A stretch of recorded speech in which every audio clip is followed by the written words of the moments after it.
uma frase nesse novo trailer do Assassin's Creed Black Flag... Tem uma frase nesse novo trailer do Assassin's Creed Black Flag Resynced que é usada muito hoje em dia por professores, pilotos, advogados, mas será que vocês vão reconhecer quando eu mostrar ela para vocês? Porque é isso mesmo, galera, que sejam bem-vindos ao meu canal e ao novo quadro Inglês com Games, em que eu mostro que dá para aprender, sim, muito inglês com games. E hoje nós voltaremos para o século XVIII e vamos aprender inglês com o trailer de Assassin's Creed. Tá difícil hoje, viu, gente? Assassin's Creed Black Flag Resynced. E, só lembrando que o vídeo hoje tá com legenda tanto em inglês quanto em português para vocês assistirem. E além disso, people, tem também, se você quiser, um materialzinho para você ter todo o vocabulário que a gente viu, também tá no PDF aqui na descrição do vídeo. Então, without further ado, classes in session. I hope you like it. Welcome to my channel.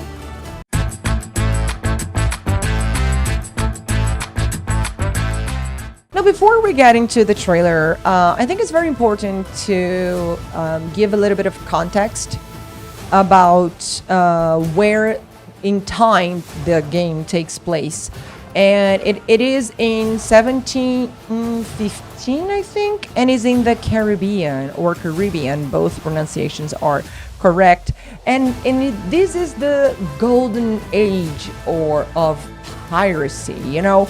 Nassau, which is in the Bahamas, is kind of basically Tortuga in like the Pirates of the Caribbean, because it's a pirate republic without really a government. We have like actual historical figures like pirates like Blackbeard, Calico Jack, and Charles Vane. They all spend time there. And I could see in the trailer that I think Blackbeard is going to be in the game. I haven't played it, so I can't say for the rest of them. So on one side, you have like the Spanish-dominated Havana.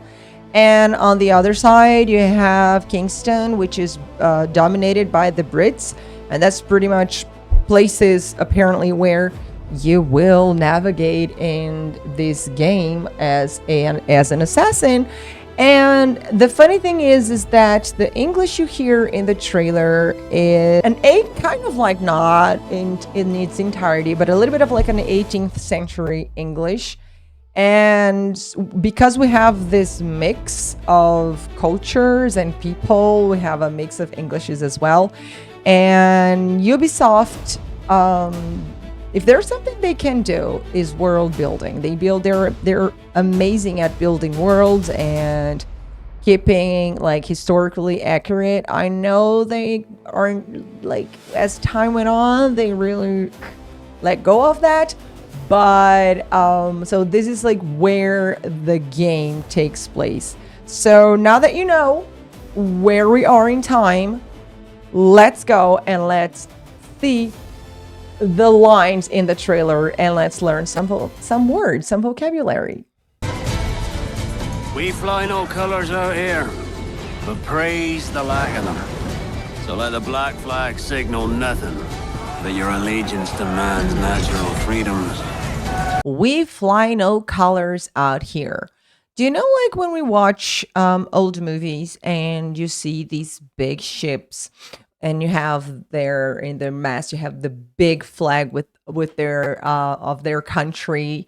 You know, fly no color is a nautical expression, and it means to fly with your country's flag to signal where you're from.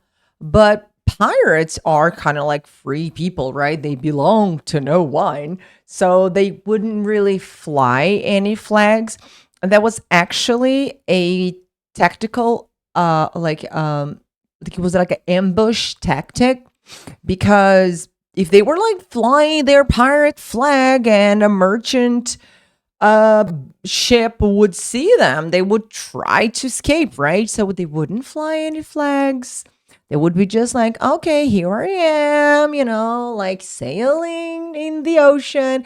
And sometimes only when they approached the ship, they would then hoist their flag and be like, bah, I'm a pirate, and now I will rob you. So, yeah, that's what fly with no colors mean. But your allegiance is your loyalty.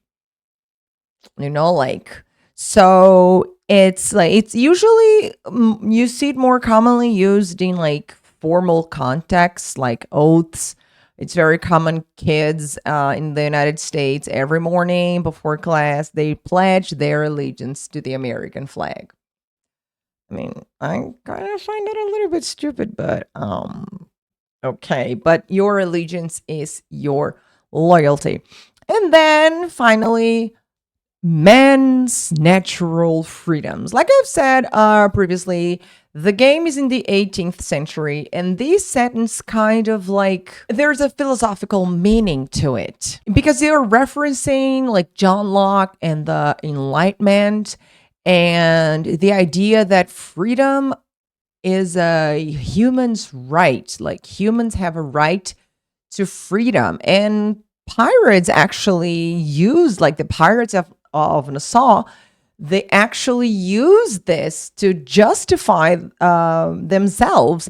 And this is like, there's actually like historical documentation to prove that this idea of freedom is a human right was used by pirates to justify themselves. I mean, I don't remember that, but I'm just saying. If a man plays the fool, then it's only fools he'll persuade, but appear to be the devil. Okay, we could see here in this trailer possibly the historical figure Blackbeard. And the sentence is, if a man plagues the fool, then it's only fools who persuade but appear to be the devil, and all men will submit. So the word plague, when most hear the word plague, maybe you think of the Black Plague, right? But here in this context, it's not a noun, it's a verb. To plague someone is to pester them, like to trouble them. It's like, oh, stop pestering me with these questions. And like, para de me encher o saco, like something like this when you're plaguing someone. So you're not talking about the disease, the plague here. And a fool is a person who is, oh my God, there's like a little like fly over there, like a mosquito. And for a moment, I thought it was a cockroach, and I was ready to pack it all up and move. But coming back, but a fool is someone who kind of gets easily manipulated, like you can easily trick it. So in this sentence, like if a man plagues the fool, then it's only fools who persuade, but appear to be the devil, and all men will submit. So it's kind of like the essence, right, of the pirates' philosophy. It's about creating reputation and power, because it's like, if you pretend to be the devil, everyone will obey. If you're just like like a pirate, like people will fight. If you have like the reputation of being just a pirate, then yeah, people will fight back. People will try to negotiate. But if you cultivate this idea of being like the devil, like something supernatural, like the pirate, the Blackbeard, he would like literally put like smoking fuses in his beard. So if you create this idea of this like this mythological thing, people, they won't try to fight you. They won't try to do anything. They will just like negotiate, like they will surrender out of pure terror. They're like, okay, take it, take it, take it, take it, take it. So this is kind of like, I haven't really played the game, but I imagine that the protagonist must be like a manipulator, because you cannot be a successful pirate if you're not. Moving on with the trailer. We're pirates, kid. We take as we please and become who we like. So we're pirates, kid. We take as we please and become who we like. As we please is pretty much as we see fit, like the way we want. So do as you please, like faça como você quiser, you know, like so it's very common to do, like we do as we please. We don't care about pleasing anyone else but ourselves, right? And we become who we like, which is kind of like this idea of like a fluid identity. You become who you want to be. Like you don't have like this fixed identity. Like you become who you like. You become who you want to be. And from what I've seen, Edward starts kind of like lost in the beginning of the game. And as the game progresses, he's kind of like, he finds his way in this world, right? I haven't played the game, but I gotta tell you, I am really excited about it. And like studying a little bit for this video hyped me up way more. But that's not what we're here about. We're here to learn English. Okay, so teacher, moving on. You're a wonder, Kenway. You've a knack for this kind of work. So you're a wonder, Kenway. You've a knack for this kind of work. You're a wonder. When we say like you have the word wonderful, you're a wonder. So a wonder is something extraordinary, impressive, you know, like it's not very common to use it in English, like nowadays. You would probably say like awesome, amazing, impressive. But when something is a wonder, it's like, oh, if you want to sound, you know, like poetic, maybe you could say it's a wonder, and you have to do it with a British accent, you know, to sound more polished. Jesus Christ, my English accent is so terrible. I can't believe I'm here on the internet doing that. Jesus Christ.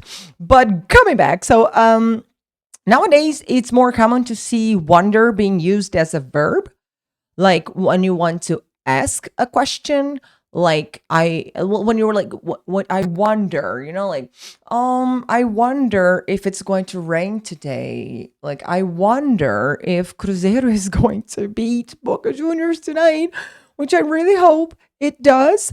And I am so anxious, and I wonder if I'm going to have a heart attack, you know, like more in this sense. So you have a knack for. Here I want to call your attention for something. It's very common to see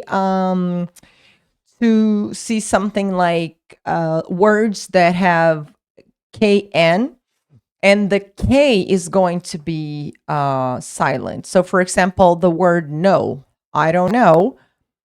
Knight of Cavaleiro, like KNIGHT, knight, knee, you know, like your knee, the same thing. So you've a knack for this kind of work.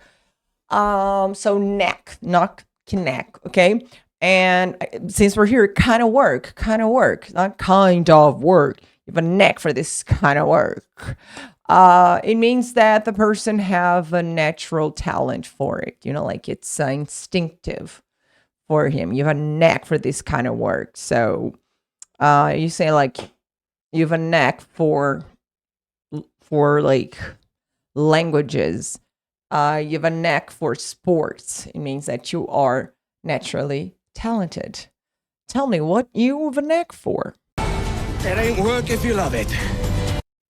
It ain't work if you love it, and I couldn't agree more. Now, ain't, it's informal English, okay, and is mostly used in informal spoken English, and is the contraction for are not, am not, is not. So I ain't got time for this. Like it's like I or even like don't as well. Like I ain't got time for this. Like I don't have time for this. Like like I ain't the right person for the job. I'm not the right person for the job. And as you can see here, it's been used for over 300 years. So if you hear ain't, you know that is something negative. Like he ain't gonna do that. He's not gonna do that. You know that is informal way to say something in the negative, right? So it's not like, oh my God, is it a mistake? I wouldn't call it a mistake. As you can see, it's been used both in British and American English for a long time. But it's informal English. I mean, who doesn't remember? No, ain't no mount high enough. No? Just me? Oh, that's embarrassing, isn't it not? And you know what? I like I said in the beginning of the video, I find it very much fascinating how Ubisoft gathers like historians and linguists to build a world that you can immerse yourself in. Like the English that you hear, it's not there by accident. You kind of like saw a little bit of like the 18th century English, and it's important to emphasize here that when we're talking about the Caribbean in the 18th century, during the period that the game takes place, was kind of like a linguistic like lab, because you had British with English, you had Spanish with Spanish, you had people from the Caribbean, you had African people, and they were all packed in one place. And the English that emerged from these places kind of like a mix of all these like languages together. And English kind of like it was kind of like the lingua franca of the ocean, like it is today, of communication, games, internet, and everything. So Kenway kind of like navigates this world, and the British accent you hear is his historical heritage. And you kind of studying like the 18th century history, English, and everything without even realizing it. So that's why I will forever ask my students to watch things in English, to play things in English, because you are learning English without even realizing it. So like English is just so fun, because like if you're like watching a movie, if you're playing a game and your mom comes like, you want to know what you're doing? And I said, Mom, I'm studying English. Hello, like amazing. Okay, now that we know, we have studied the lines of the trailer and you know what they mean, I'm going to propose a challenge. Let's watch the trailer now, no subtitles, and let's see how well you do understanding what they say. Remember last English with games about connecting words, reducing sounds? Pay attention to that as well.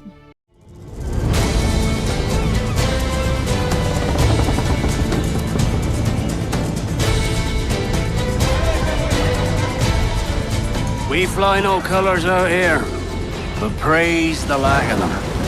So let the black flag signal nothing but your allegiance to man's natural freedoms.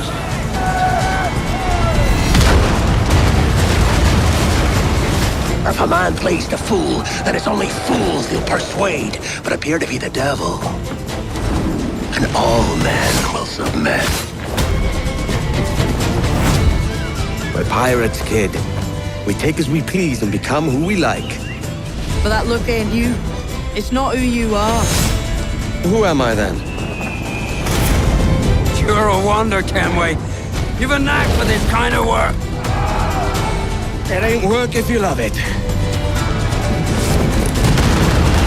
E é isso, meu povo. Digam pra mim como é que foi agora assistir o trailer sem legendas, só ouvindo o que a gente estudou, vocabulário, tudo. Foi fácil, foi difícil, enfim, contem aqui pra mim nos comentários.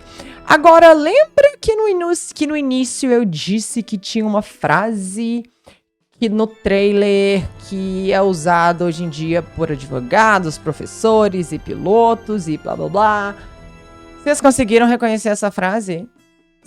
Se você conseguiu, deixa aqui embaixo pra mim nos comentários. E se você não conseguiu, não se preocupa porque eu deixei no comentário aqui fixado qual é a expressão. Não se esqueçam que aqui embaixo também tem um PDF para vocês, né, poderem guardar com vocês esse pouquinho de inglês que a gente estudou. Eu espero que vocês tenham gostado da nossa aula desta semana. Então é isso, galera. Eu espero que vocês tenham gostado do vídeo. Não se esqueçam de se inscrever. Aula encerrada. Podem ir para o recreio. Um beijo. Se inscrevam no canal. E see you next time. Bye bye.